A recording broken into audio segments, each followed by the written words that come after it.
I recently shared an AP news story with my colleagues, and I think it's worth sharing again. Here was the headline: Federal agencies are wide open to hackers and cyber spies. Let me read just a little bit of what it says. The federal government, which holds secrets and sensitive information ranging from nuclear blueprints to the tax returns of hundreds of millions of Americans, has for years failed to take basic steps to protect its data from hackers and thieves.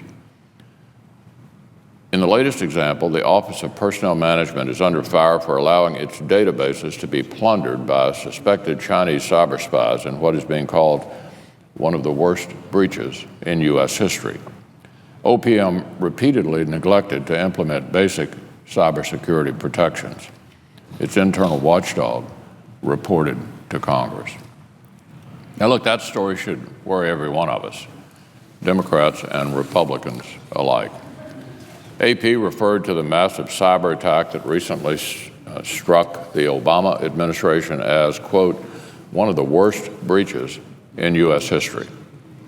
But while that massive breach may have been one of the worst, it certainly, unless the administration can be rescued from the cybersecurity dark ages, won't be the last. And so the Senate will be considering bipartisan cybersecurity legislation this week that would help the public and private sectors defeat cyber attacks.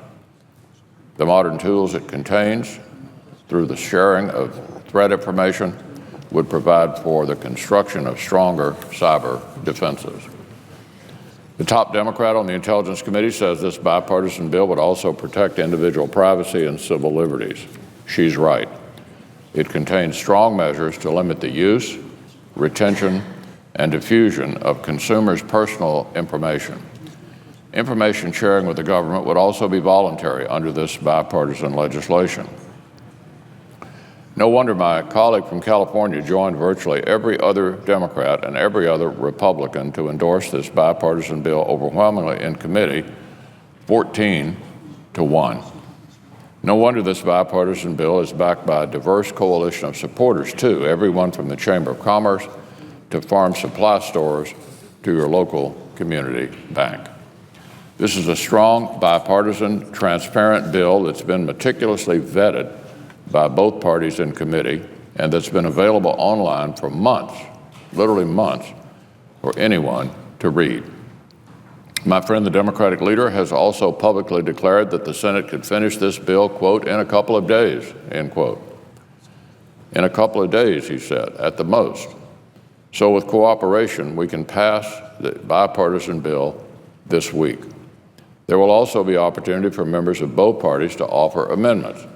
I urge colleagues who wish to do so to begin working with the bill managers right now. This legislation is the work of many members. I mentioned Ranking Member Feinstein earlier, who's been a key player on this issue. I also want to thank Chairman Burr for his strong leadership and for his hard work across the aisle in developing this bipartisan bill. I urge the Senate to allow us to act and to pass it this week. The House of Representatives has already passed two similar White House-backed cybersecurity bills. The sooner we pass ours, the sooner we can conference with the House to finally get a good cybersecurity law on the books. And the sooner our country can be better protected from more of these types of attacks.